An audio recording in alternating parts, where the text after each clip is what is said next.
I was learning that a lot of these bodies were reenacting a trauma that they had experienced as children, bodies that were violated. And now, as adults, found a way to reenact the violation to liberate themselves of this stored energy. It's not these bodies' faults or my body's fault or anybody's fault what turns us on. We can't help what turns us on. What we can help is, do we have a conscious relationship to the roots of the turn on? Welcome to the Holistic Life Navigation Podcast, where we explore life through the lens of somatics. I'm Luis Mujica, a somatic educator who teaches people how to find safety in themselves. Your turn to learn begins now.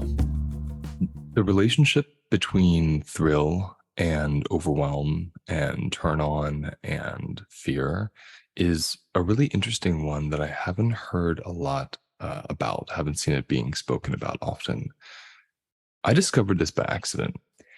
It would have been maybe 8 years ago.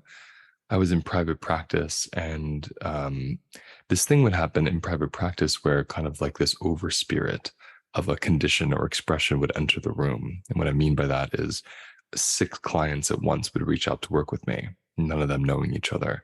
And they all had a very similar expression or behavior that they wanted to work with. At this point in my private practice, I was getting a lot of men who had sexual addiction and sexual compulsions. So I was working with one of these men, and we worked for a good year or two.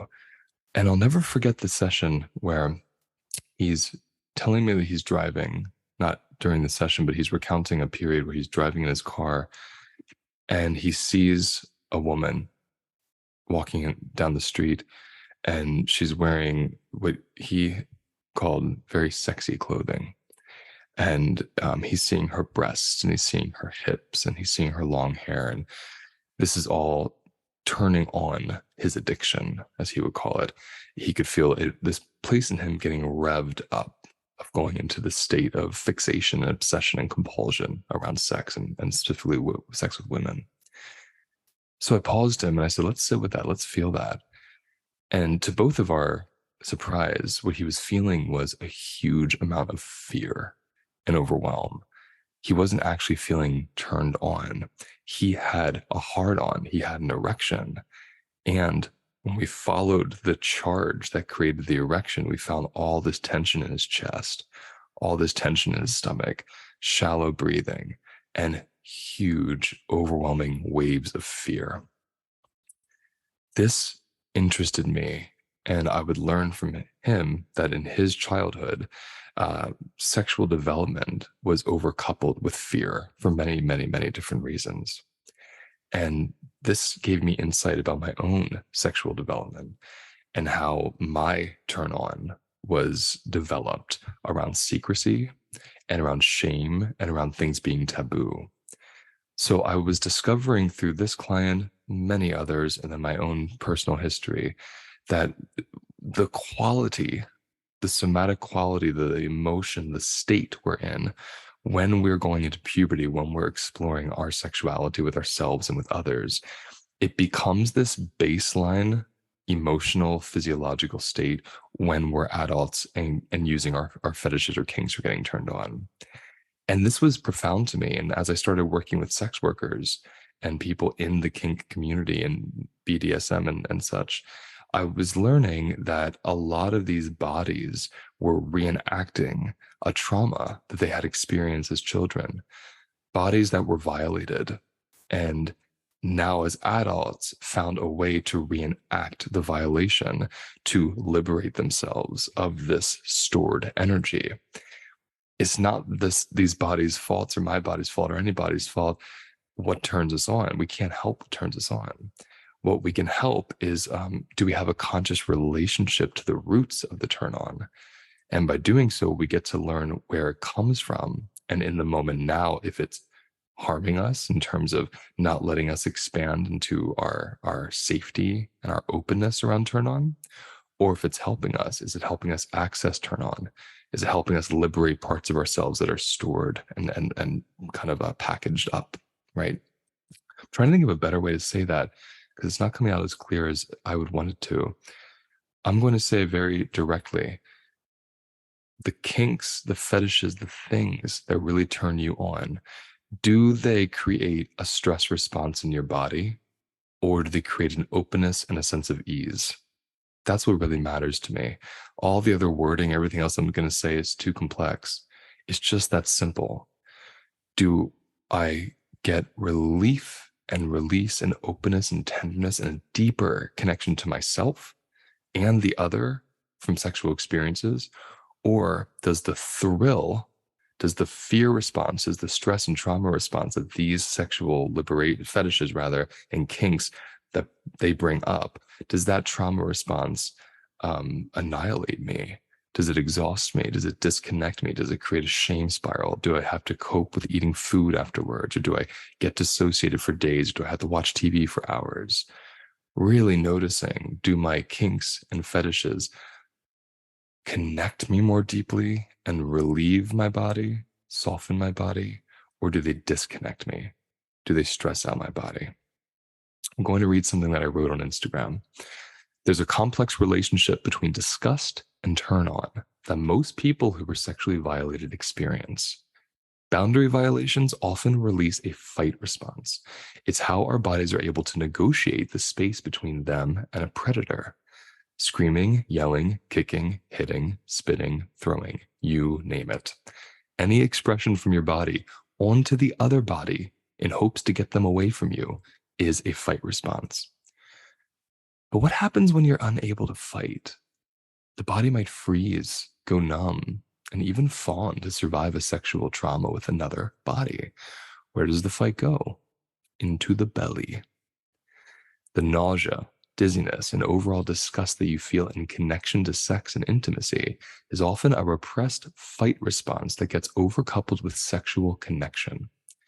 You might be in a safe relationship with someone who really listens to your body and even turns you on, yet you cannot help but feel overwhelming feelings of disgust and even rage before, during, or after the sexual connection. This is because the feeling of turn on with another body is reminding your bones and sexual organs of a past experience of violation. The body reflexively begins protecting itself. Learning how to uncouple disgust from turn on is so liberating. It allows the disgust to point toward past violations instead of current, safe, and consensual relationships. So that piece right there, uncoupling disgust from turn on, you can fill in the blank if disgust is not your physiology around sex. It could be overwhelming amounts of fear. It could be thrill. It could be shame. It could be violence. It could be pain, whatever it is that's overcoupled with turn on, the trauma response that gets overcoupled with your turn on. Uncoupling those gives you a chance at any age to start redeveloping your sexual expression. This is not in any way to suggest that kink and fetish is bad. It's to suggest that kink and fetish can be unconscious. We can be cognitive, I should say, disembodied, really, because it's very conscious, isn't it? It's very cognitive, right? But is it embodied? So you have a cognitive understanding, right? That this turns me on. Being talked to this way turns me on. Do you know why? Do you know the origins of that language? Do you know the origins of why being yelled at would turn on your body? I've had so many people in my private practice who would love being humiliated. I'm not going to say the ways, but many different ways. Their body loved humiliation, so they thought their body loved being humiliated. And when we went into it somatically, we learned that the acts of humiliation that they were asking for with partners, they were consenting to, they were requesting in their relationships so they could reach climax. They were learning that the humiliation created such overwhelming amounts of disgust and pain and fear that the activation from the nervous system, the arousal of the nervous system from those states of stress and trauma actually created a genital arousal. So my genitals I can get hard, I can have an erection, I can come, I can have this whole amazing, huge orgasmic experience. And everything around my penis, every other part of my body can be constricting, can be in shame, can be in pain, can be in fear. So it's a disembodied experience. Even the parts are disembodied. One part is seemingly experiencing pleasure when really these pleasure points, especially our genitals, they're designed to experience pleasure due to blood flow and nervous system arousal. So if your body is activated, adrenalized, when you go into a trauma or stress response, you naturally go into a place of higher blood pressure. That's what adrenaline does. It raises your blood pressure because it constricts your vessels, right? And nervous system arousal. So a trauma and a stress response biologically can actually result in genital turn on for certain bodies. This is especially true for males. I found the same for females as well. But people with penises, people with vaginas, it can be very different. If you have a penis, I have seen in myself and many other men I've worked with that body part is so designed to hold blood flow, right? More than anything. Not saying that the clitoris or the vagina is not, or the vulva is not, but the actual penis can create an erection just from fear, just from excitement, not even sexual excitement, but just excitement. So it's important to get curious. Is the mechanism behind my genital arousal and pleasure one of a trauma response and stress response?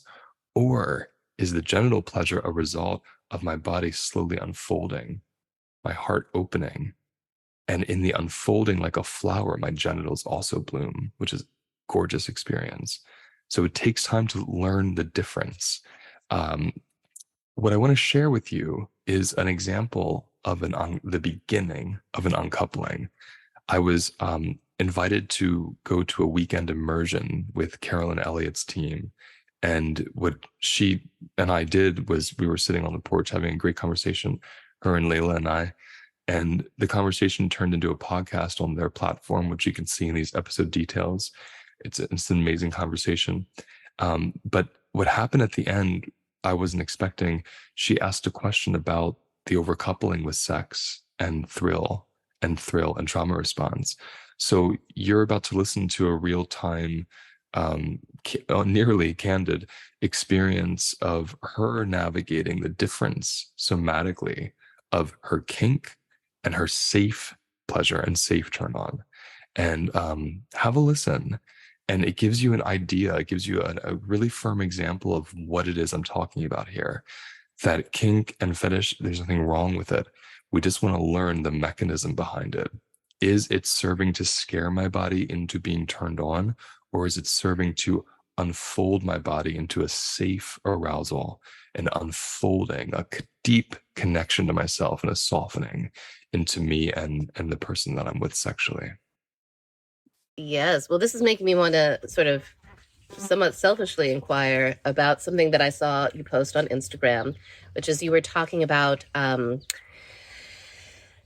when a person has overcoupled their sexuality with like shame and secrecy or humiliation or abusiveness. And I guess that would be because I feel like I definitely have that, and I've been like coming up against the edges of like, how do I work with this? Like I'm sort of over this now. Like this isn't fun anymore. Totally. Like I would like to have like a very direct, more somewhat wholesome access to my sexuality without the childhood overlay on it. And so I'm curious to hear you speak about like, how does one disentangle that overcoupling? I mean, I first of all relate so much with that. That's why I posted that too. Because when people, those of you listening, when your body's developing what turns you on, even what doesn't turn you on, like for me, I was raped a few times, right? There was turn on in that. There was like, in addition to the violation and the fear and the shame, was also, I belong. Like someone's touching me, or like, do they like me? There's also that we tend to lose in the binary. And so as we're developing, these overcouplings develop. So my sexuality as well was like, oh, being violated feels good. My sexuality was also like, oh, being secretive, like giving like a wink to someone across the room and like go fucking in an alley. Like all these things became the way the medium that my turn on was allowed to come through. What's interesting is if we're not aware of that, if we're not like co-creating with that, it becomes possession, right? It's like this wound actually possesses you, and it's the only way you can be turned on. It's like compulsive. It's compulsive. It's like when we think of even addiction, it's like you're now possessed by this energy that's actually super limited. It's not a liberation, even though in a lot of like kink circles we call it liberation. It's not liberation. It's liberation when I'm co-creating with it, when I can also go another direction. Yeah, when there's flexibility. When there's flexibility. Yeah. And for me, there wasn't for so long. And I had that same feeling of like, I'm over this. This is like getting kind of stale. And I feel like it's encapsulating me instead of expanding me. So the practice of uncoupling something like that is my favorite somatic practice, which is pendulation. And it's a practice where, like, I'll give everyone a really simple visual. Okay, think of something that really annoyed you. Tell me what it is. If you want to. Let's see, that really annoyed me. Hold on. I do have to reach a little bit farther. Go ahead. I am sort of you like, too. Okay. Just this morning, David and I had went to bed kind of late, and Lulu had been with babysitters, and so she woke up pretty early, and I was still tired, and she was like pouting that she wanted to get out of bed and like kicking me, and I was annoyed. So. Okay, where do you feel the annoyance when you think of her kicking you?